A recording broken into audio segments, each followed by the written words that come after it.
Good afternoon, everyone, and welcome to the ever popular In Conversation series. And apologies for the slight delay getting started today.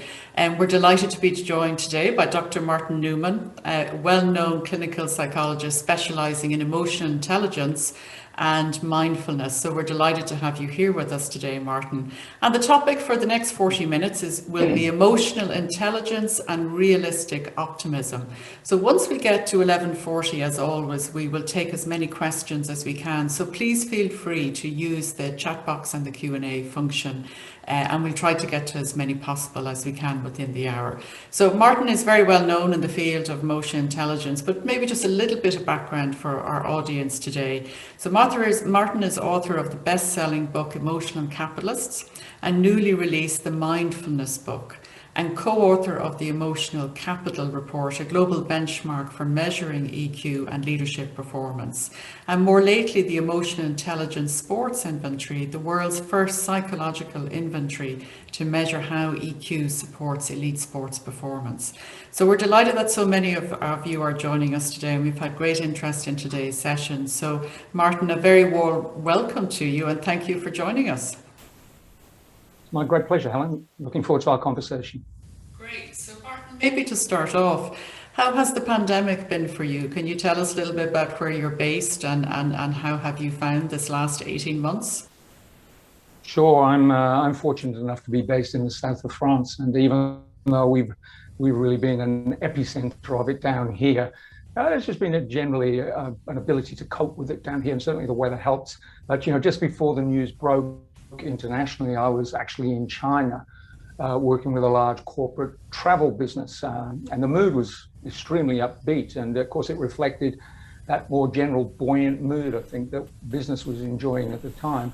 But we had no idea what was about to unfold, and of course when I returned, the first news reports started appearing, and I could see that this was going to be quite a challenge, quite a crisis. But I think, for us involved in leadership, crises, always has a silver lining, doesn't it? It's people with emotional skills particularly tend to be able to build a degree of resilience when they're under pressure. And, I felt that over these last year or so, certainly I've felt that, many people I've been working with have been able to rise to the challenge and adapt to the circumstances and built a kind of emotional resilience in the face of it. I think there are two phases really to a crisis. In that first phase where there's a lot of fear and anxiety, you've got to kind of lead with authority, and it comes from emotional skills really, like self-confidence and optimism and a genuine sort of self-reliance, almost like Stoic philosophy really. I'm a big fan of Marcus Aurelius, and he actually lived, through a pandemic in his period, and he talks about maintaining a peaceful mind and the joy of waking in the morning and, focusing your attention. And certainly it's been important for all of us to focus our attention. And the second phase of that crisis is always then how you adapt and, how you refocus on collaborative leadership and make sure your team have the resources to innovate and adapt. So I think there's been a lot of really important lessons for all of us as we've had to adapt and become more agile and more resilient in the face of this challenge, I think. Absolutely, yeah. And Martyn, can you tell us a little bit about your background? How did you first become interested in this whole field of emotional intelligence? Well, I have a background in both human rights as well as psychology. And so I've always been interested in the issue of human potential, I suppose. Psychology is an interesting discipline. We've spent the best part, I think, of about 100 years examining what's wrong with people. My profession has got taxonomic systems for defining psychopathology and mental ill health. We know a lot about personality and how to measure it, but not a huge amount about how to change it. And interestingly, then when I began working in the corporate community, I found some similar sorts of themes. A lot of the theories of management that seem to rest on a similar paradigm. Just as clinical psychologists were focusing on ridding the mind of psychopathology, the modern manager was also often focused around preventing dysfunction or limiting deviance or correcting error in some way, rather than fostering talent. So I started thinking about 20 years ago, wouldn't it be interesting if psychology were to turn its vast resources to understanding the dynamics of how people tap into their potential and what are the building blocks of human nobility and greatness, and could we build that into a system that people could access? And it was around that time that Dan Goleman, published that remarkable book that went on to be a global sensation in many ways. And Dan's thesis was that our behavior is really shaped by our emotional responses, and I think that changed the game for a lot of people who are preoccupied with IQ and cognitive ability in particular. How do you define emotional intelligence? You use the word emotional capital. Can you break that down for us and just explain where that came from your perspective? Yeah, I think when we talk about emotional intelligence, we're really talking about two things. I think one is a dimension of awareness. We become aware of our emotions, and we develop a degree of psychological insight, I think. We understand how emotions shape our behavior, and importantly, the behavior of other people. Then the second dimension to it involves, is it possible to interrupt the cause and effect and flow of that and develop skills to manage those emotions more intelligently, to solve a range of problems that are essentially emotionally and socially based. If you take self-awareness, for example, it's so important in leadership that we pay attention to the impact of our behavior on other people. If you've ever been stuck in the kitchen at a party, someone's been talking at you for 30 minutes without any awareness that you actually haven't spoken or said a word, and then it dawns on them, there's a moment of self-consciousness, and they interrupt you with, well, that's enough about me. What do you think about me? That kind of thing, And of course, that's the phase of emotional intelligence, I think, the platform on which so much of it is built. And then, of course, we follow that up with emotional self-control, that ability to interrupt that cause effect and deploy behaviors which are values-based and achieve the outcomes we're looking to achieve. And all this, I think, is a source of great wealth, not just psychologically and emotionally, but, it affects the bottom line of businesses. I think, customers today feel emotional about businesses. They want to buy from organizations they like, or they feel in some ways are like them. Internally, levels of engagement and so on are determined by the degree of investment that people make emotionally in following a leader or in the belief in the business.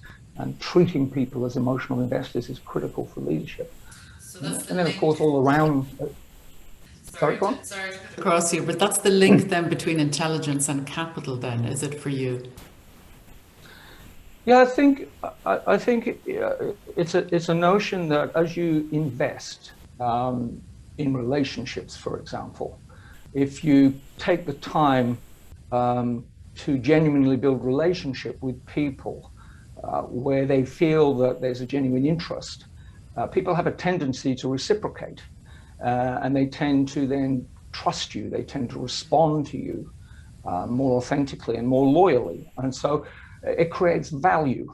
And of course, this creates, in the end, commercial value as well. You only have to think of, decades ago, Anita Roddick, for example, who, went down to Brighton in the south of England and opened the Body Shop. And there was a whole generation of young British women who believed in what Anita Roddick stood for, the business could be a force for good. And they emptied her shop, and, they drove the performance of Body Shop. And so we can see that emotions create value, and both in customers, but internally, but also in terms of how leaders manage their brands, whether they're trusted, whether they show up and are consistent in the way they behave, whether they're authentic and develop genuine presence, which inspires people rather than demoralizes people. And we can start now to measure the return on this, on bottom line performance. So I really like in your book Emotional Capitalist, and for anyone who hasn't read it, it's definitely well worth reading on this topic. When you outline and visually you have that emotional capital model, could you walk us through that in terms of how you developed it and just the particular facets of it? What led you to develop it in that way? Yeah, absolutely. I actually had the chance to sit down some time ago with Dan Goleman, the godfather, if you like, of emotional intelligence. And all of us at the time when he published his book 20 years ago, were concerned that he'd made some, rather outlandish, if not exaggerated, claims talking about the relationship of emotional intelligence and success and so on. And I talked to him about this, and he agreed that at that stage the data was light, but they were pioneering in the field. And so if you imagine 20 years later, what does it look like? Well, in order to examine that, you'd have to wade through about 141 serious pieces of research which have examined the relationship between emotional intelligence and, say, leadership, success, and high performance. And as you sift through that, and we did that, what falls out of that are 10 competencies. And these 10 competencies just show up over and over again as sitting behind some of the most successful people on the planet. And the way we've organized it for simplicity into sort of 3 areas to pay attention. So there's an inner set of competencies, of the sort we've mentioned, self-awareness, for example, or self-confidence and self-reliance. And these enable you to show up with authentic presence to back your judgment, make clear decisions, and so on. And self-control, that ability to modulate your behavior so that you can create buy-in and trust with people. These are the sorts of skills we're building at the moment with Johnson & Johnson in their young graduates, because these young people have high potential, to become leaders in the business. Then there's that second area, the other focus, where there's a collection of competencies beginning with things like empathy, where you create shared agendas, and psychological safety and trust enables you to negotiate well, and things like straightforwardness, where you can communicate in an honest and direct way with other people. And then finally, that outer focus, where you can manage the world around you, take on new challenges, skills like adaptability, where you can adjust your response to changing environments, and self-actualization is actually a source of a lot of positive mood and helps you maintain mental health and energy and so on. And of course, the mother of it all, optimism. 23 years of research suggests that nothing predicts a person's capacity to succeed in life more reliably than that skill of optimism. So that really brings us, I suppose, to the topic of today. When we think about, as you described, what the pandemic has, the impact it's had on the world generally, and now returning back to some level of post-COVID, the new normal. Where does optimism lie in that for you? And what are the core aspects of optimism for you? Yeah, as I mentioned, optimism interestingly shows up over and over again in 23 years of research as the single biggest predictor of how well people typically will do in life. So it's clearly not a kind of superficial, always look on the bright side of life kind of Monty Python. It's actually made up of 3 components. It's the capacity to manage your mood and maintain a degree of positive focus rather than sort of drowning in the negative gravitational pull of the experience of the world around us. Optimistic people have an ability to focus their attention, focus the attention on both possibilities and opportunities. And this in turn supports a buoyancy of mood. So they tend to be people who transmit energy. When you're with them, you come away largely feeling encouraged or supported in some way. But the other dimension of optimism, which often doesn't get a lot of press, is the notion of resilience. And this is the idea that there's a mental toughness to optimism that enables people to bounce back in the face of suffering over and over again. And I think that's at the heart of what lies behind optimism as a predictor of how well people tend to do in life.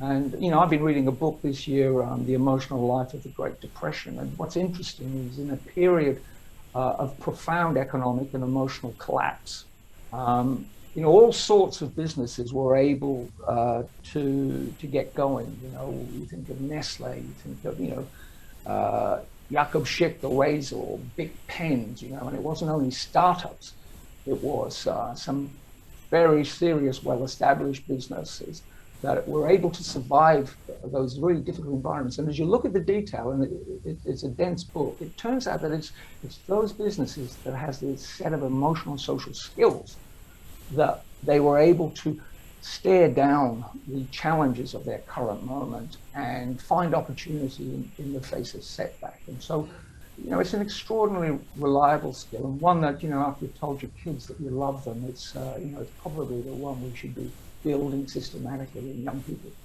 So when you look at society now, and I suppose bringing it back to the business world, what's your basis for optimism now as we enter into this post-COVID world? Well, you know, I think what we're seeing now is, you know, a degree of, and it's probably a little early to, you know, to pop the cork, but we are seeing a degree of optimism returning, certainly to the markets. You know, this has been a period where the markets have remained incredibly buoyant, where many businesses, you know, are doing extraordinarily well, and there's a lot of feeling as we, I think, begin to see light at the end of the tunnel. But I'm a believer that people have a deep resilience, and when you put them under pressure and you give them the right kind of support, you treat them as adults, you provide information, you provide insight, people have an ability to marshal resources that are often laying dormant for a long period of time. And then it's a question of focus. And I think the job of us all as leaders has always been how to focus people's attention. And I think, you know, what we're doing now in leadership is we're focusing on a different set of needs that people have. We realize we need to support their mental health. We're more sensitive, I think, to the diversity in the workplace and how people bring different experiences. And so we're trying to respond to that. We realize we've got multi-generational talent in the business now, sometimes 5 generations working in the same business, and they've all had very different experiences of this. And so we're having to pay attention, we're having to become more collaborative, we're having to communicate more effectively in order to get people on board. And I think collectively, there is a general feeling of goodwill. And so in a way, the crisis has brought a lot of us together, I think, and has given business a much more nimble and agile and sharper focus to its direction. You mentioned an interesting word earlier about authentic, and you know, and just in the context of how you're describing organizations and how they have to really move in this direction to looking at the needs of their employees. Is emotional intelligence something that can be turned on and turned off, or can it be faked, or where does authenticity come into it? It's interesting when you see, I mean that in the context of when you look at definitions of emotional intelligence, you'll often see it as a set of tactical skills, you know, that can be deployed in situations. So it just gives you the sense that this is something you can turn on and turn off. How authentic does it have to be? That's a question I think that concerns us all, and certainly those of us who are academics 20 years ago, when, you know, what we perceived to be at the time was potentially an American fad, you know, that would burst onto the world stage and eventually evaporate. And you know, here we are 20 years later, still talking about it, and you know, the data's really quite compelling that this framework is extraordinarily robust. So I've often thought, what is it about that? And I've come to understand that it's because I think beneath each of the competencies of emotional intelligence lies a value. So if you take empathy, for example, the Dalai Lama, you know, waxes eloquently about the idea of compassion. But, you know, those of us in the behavioral sciences are probably less interested in that. It's a bit soft, and you probably want to leave that to our colleagues in religious studies or in ethics. But when you start talking about what does compassion look like in working clothes, or if you operationalize it, you know, you're back again talking about the building blocks of empathy. So if you want to deploy a skill like empathy and be genuine about it, because it assumes one thing. It assumes that you really are interested in the person you're in conversation with, or that you're genuinely curious about their experience. And of course, if you're not, they see through you in a heartbeat. So it's not really possible, I don't think. People are smarter than that, just to reduce emotional intelligence to a series of tactics to achieve your outcomes. It really assumes that you've bought into a much deeper and more profound insight into the values of it. And it's the reason, I think, why when we do feedbacks with senior executives using a psychometric like the Emotional Capital Report, the ECR, which is part of our suite of how we measure emotional intelligence, those conversations go very deep because they tend to tap things which matter very deeply to people. And I think that's given a robustness to this model and creates the potential for profound personal transformation and change. Certainly much more so than our previous understandings of personality, which tend to be quite rigid and fixed around our early 20s. This has the real potential that all of us can acquire new skills and adapt our behaviors to new challenges and can continue to grow. Yeah, just listening to you as you talk, I'm thinking, when you reference there the Great Depression, and a lot of this seems like common sense, Martyn. Obviously, you've got a deep expertise and as you say, the years of research in this area, but you would imagine that businesses and organizations would see this as being just part and parcel of what they need to do. Now, I know since I came to Smurfit in 2012, certainly I've seen the importance of emotional intelligence growing in organizations. There's no question about that. But there's probably two parts to what I'm thinking. The first is, well, are you seeing it grow in importance since, as you said, Daniel Goleman launched it sort of into the world? And two, why are we still failing at it then? Why are we not learning from the experience? And why do we still call, for example, these sometimes in business schools, we refer to them as softer skills, they're not really they're not that soft, but just really interested in your thoughts around that. Yeah, it's a great question. And I think, was it last year or the year before, the World Economic Forum met, as they always do, in Davos, and they were considering what they call the fourth industrial revolution, and they were there to talk about artificial intelligence and robots and so on. And then Klaus Schwab got up, as he always does, the grand old man. I think there was a great deal of expectation. Zoom were there and Google and the big tech was there, and he started off talking about that these technical skills and the business acumen that have been such a part of our education will not be sufficient to respond to the challenges of the 21st century and this new business environment we find ourselves in. He said what will be important will be real human values, real human skills. And then he went on, where all of us were sort of drawing breath. This says what we're going to need is emotional intelligence. And suddenly emotional intelligence went from, nowhere on the World Economic Forum agenda to front and center as, one of the top skills that people in business today are going to need, not just to survive, but to really thrive in this environment. And I think, what we witnessed in our generation, Helen, is a monumental shift away from a kind of industrialized capitalism with a focus on profit maximization to a new capitalism that I'm calling emotional capitalism, that is underpinned by deeply held human values and a growing social consciousness. And there's new generations out there who are demanding so much more from business. They want to know that the business is successful and profitable, but they want to know that you do more than just make money. They want to know what your values are. They want to come to work for businesses where they feel supported and where they feel respected, where their opinion matters, where they feel there's a chance for their own development.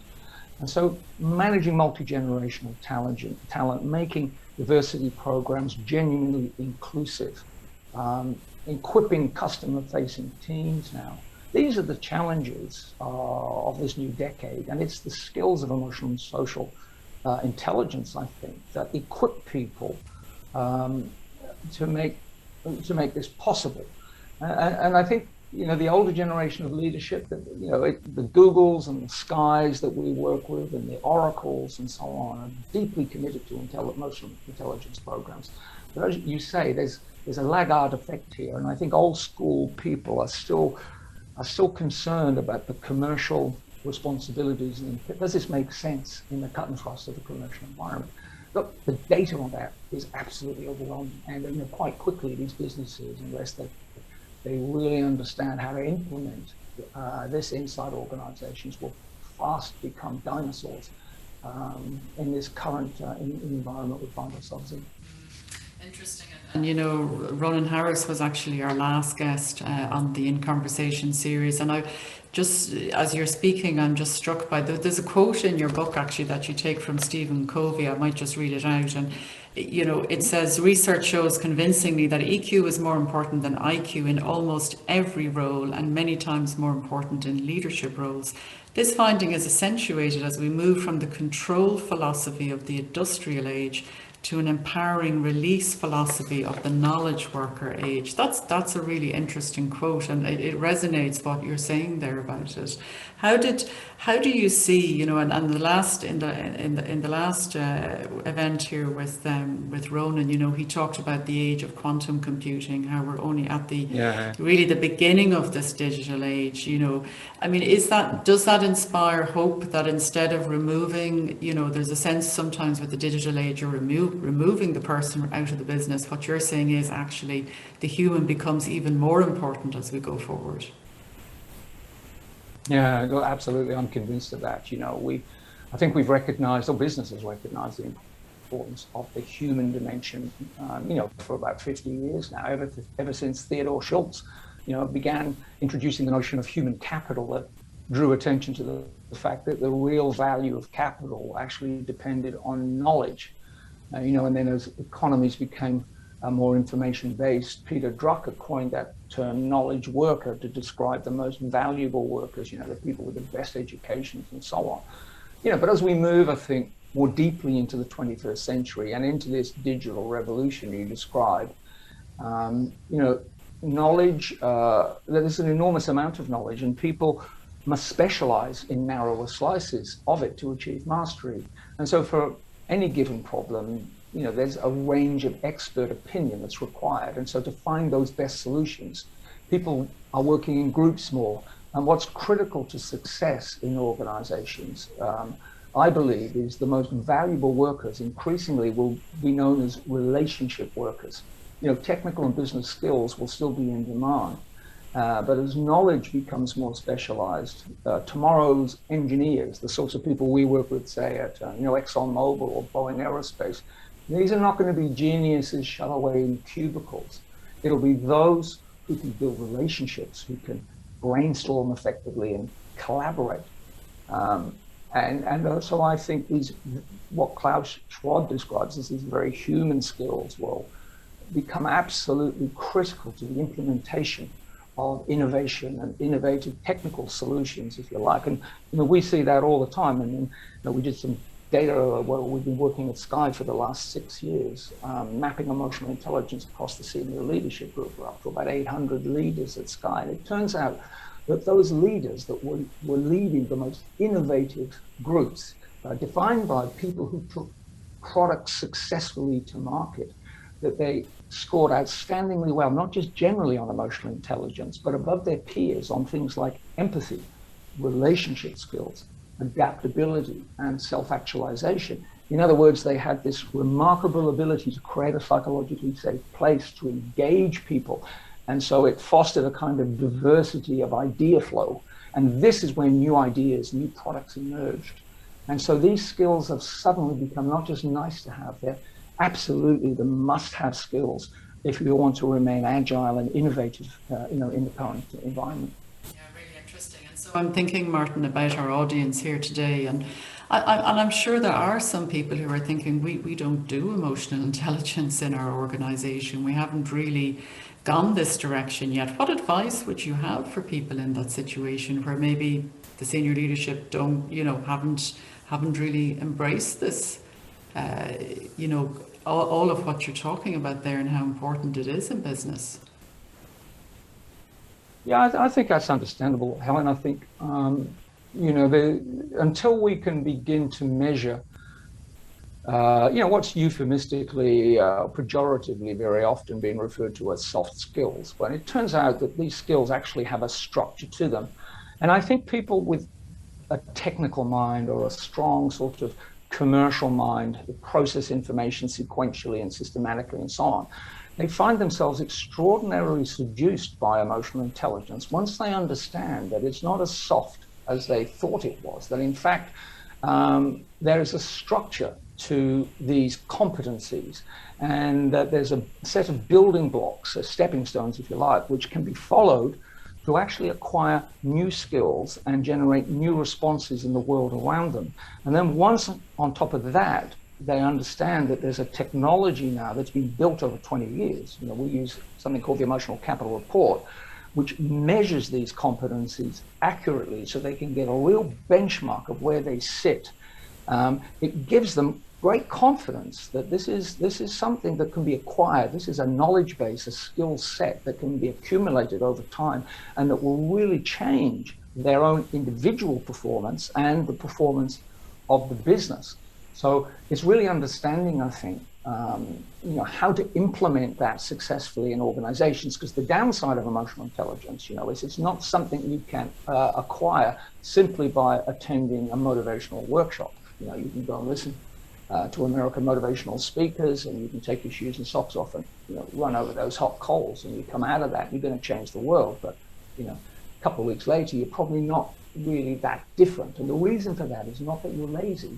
The reason is that in order for these skills to become integrated into your emotional repertoire, into your skill set, it takes somewhere around 60 days for the neurological parts of your brain, on the basis of repeated practice, to build the neural networks so that these skills are supported and therefore able to be generalized to your behavior.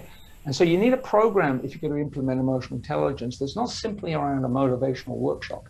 It begins with benchmarking, give people a chance to gain some insight into where they sit, and then provide the blueprint, the map for them to follow, and then provide feedback and measure all the way along. Nobody would be going to gyms if there weren't mirrors around all the walls. And it's the same, in our own development, I think. You need to be holding up mirrors of measurement so that people can really begin to see the progress that they're making, and that nothing succeeds like success. Yeah, fascinating, absolutely fascinating. And you mentioned your work with Sky there and working with 800 senior leaders. Does it have to start at the top, Martyn, in an organization? Often, I won't say often, but I would say I can think of many examples in organizations where senior leaders have decided that it would be great for the middle level to do some type of emotional intelligence assessment and have some training around it, but they don't envisage themselves being part of that. Is that realistic? Look, I think it is, Helen. And I think the key is, start where you can get traction, where you can get a return on your investment really quickly. So, and that changes, and it's different for all businesses. I mean, if I think of our work with Oracle, for example, their immediate acute challenge was their customer-facing teams. The world has changed as they're trying, previously to sell software, and now they're moving clients to a cloud-based solution, and so the customer engagement process is really very different. And so Oracle embarked on a sales factory program where they embedded the emotional capital report into that program to enable customer-facing teams to distill the skills of empathy and relationship skills, and to build competencies like optimism that would enable them to adapt to and understand more about the needs of their customers and become more successful in the sales process. So, starting with customer-facing teams is one way. Johnson & Johnson had started with a graduate program. They realized that they want a pool of talented leadership to draw from as the business expands into the future. So they've begun building brick by brick the emotional and social skills into their graduate program using the emotional capital report.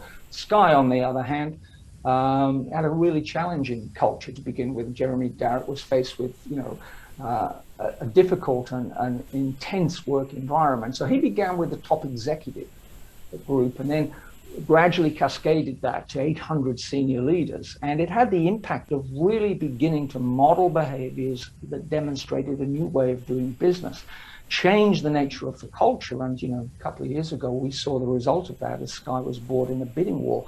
And the chief operating officer at the time, I went out for breakfast and he told me, do you know what, we owe that to the fact that we got our culture right based on emotional and social skills. So I think, get started wherever you start by benchmarking, set the conversation up, enable people, provide them with the tools and the insight they need in order to discover these for themselves so they can really begin to feel that personal impact. The question, I have two questions before, because there's lots coming in on the Q&A. I suppose the second last question would be, is everybody capable of developing a level of emotional intelligence? Because often executives might say, look, I've got this person on my team.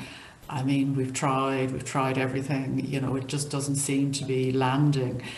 What's your thoughts on that? Can you go from zero to, an acceptable level of EQ?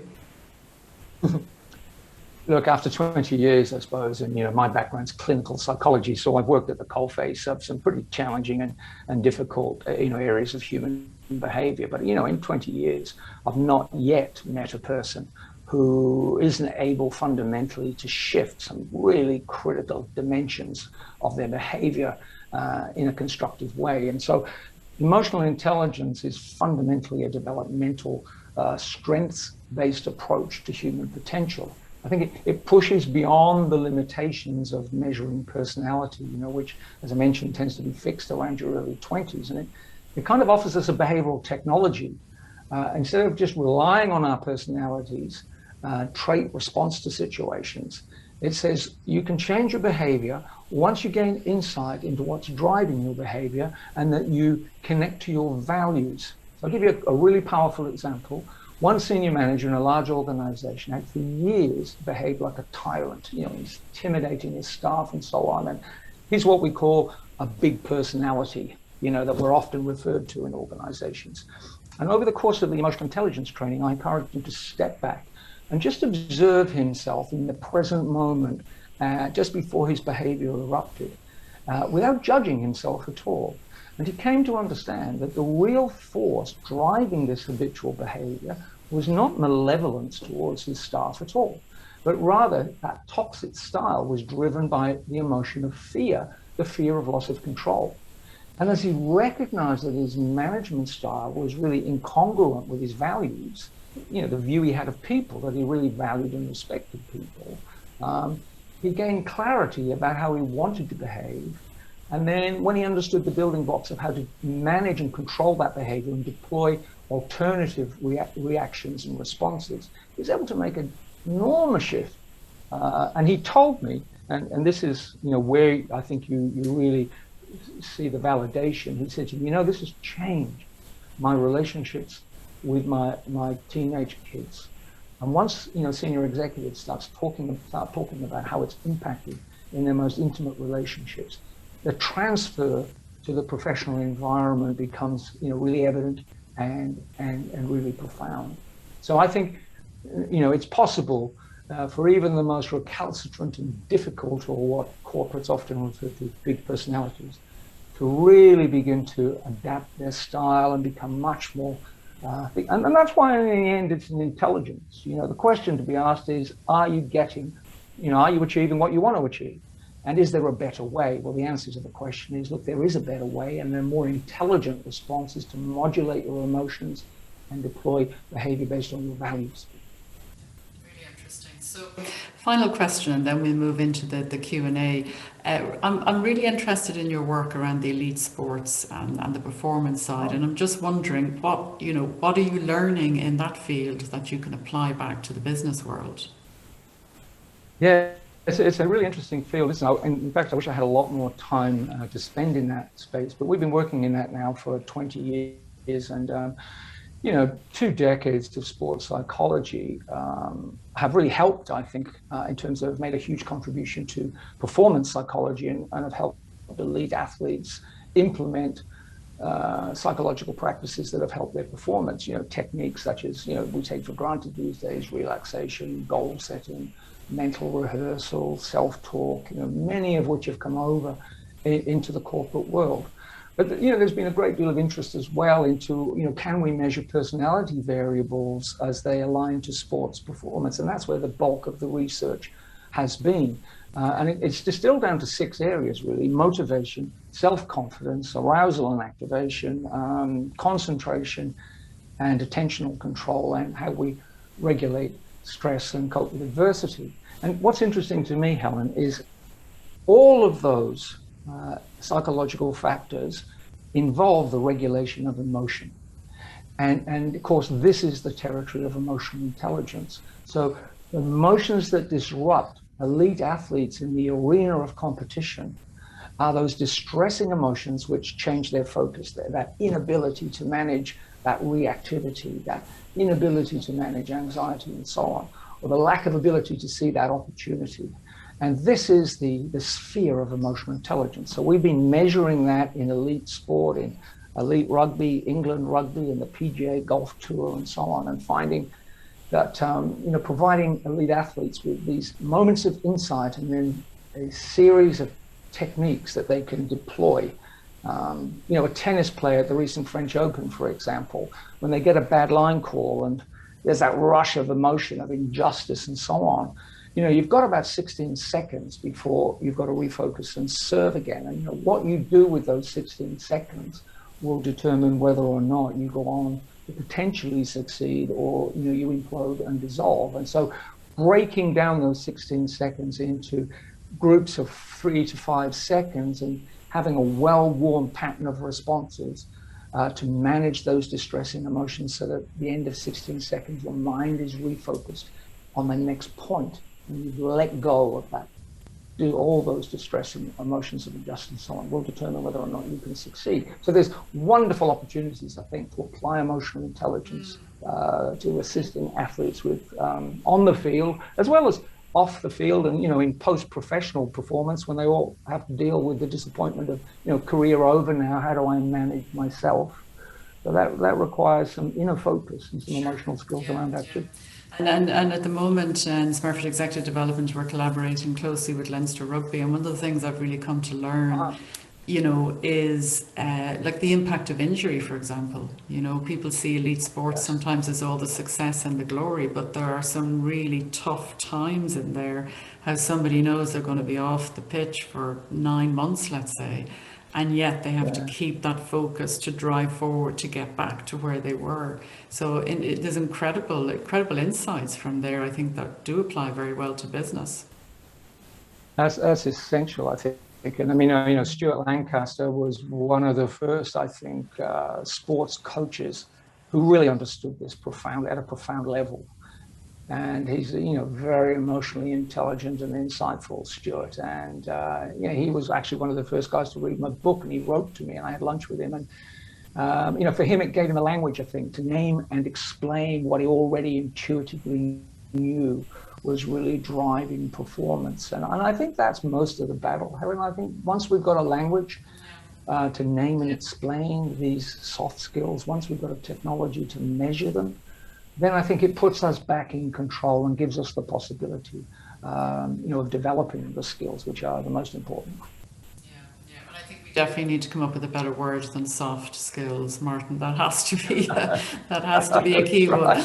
Well, look, I mean, I could keep asking you questions and talking all day, but I'm conscious that there are some interesting questions coming through. So I'm going to start with Gazina, who, hi Gazina, good to see you in the call. And if you identify the areas to improve, but do not have a corporate program or an executive coach to support you, how do you suggest one can make progress on their own? That's an interesting one, Martyn. It certainly is, you know, and look, it's possible. There's no doubt about it, you know, but it certainly helps. I think, you know, to have that mirror bouncing off. So I think if you're going to do it alone, then the way to start is at least use the mirror of a good psychometric, because you need to benchmark where you currently sit. And, you know, warts and all, strengths and development opportunities. And an accurate way of doing that is to measure those competencies and then begin to dig into the building blocks. Because chances are, even if some of them are a little bit low, it may not be all of the components that are low. For optimism, for example, you know, it may be that you've got a positive mood. It may be that you're an opportunity sensing, but the bit that's letting you down in optimism is that resilience. And so if you want to build optimism, you then want some tactics and strategies around how you can deploy optimism. I think, you know, as parents, doing this for your kids is really important too. And, you know, insight is the first thing. Tactics and strategy is the second step, deploying it. But then I think at some point, you're going to need mirroring. You're going to need someone to say, did you notice that? And look, try this. And so taking advantage of, you know, an executive coach, someone who can come alongside you, give you that independent reflection, is going to, if anything, it's going to accelerate your ability to move forward. Another question here, an interesting one, Martyn, from Elizabeth. You know, when you talk about the big personality, what's the difference in your view as a clinical psychologist between a big personality and narcissistic behavior? Oh, okay. Yeah, look, so that's a really big question. And there are, narcissism is the personality disorder, if you like, or style that we often talk about in corporate context, just because there are so many large charismatic people who seem to be very self-referenced and who dismiss the experience of other people and use people almost as utility. You know, that's part of the problem with narcissism. But there's not only narcissism. You know, there are a number of people who suffer from degrees of paranoia where they feel very threatened very easily, and they're very sensitive to threat. And so it's very difficult for them to delegate responsibility to other people.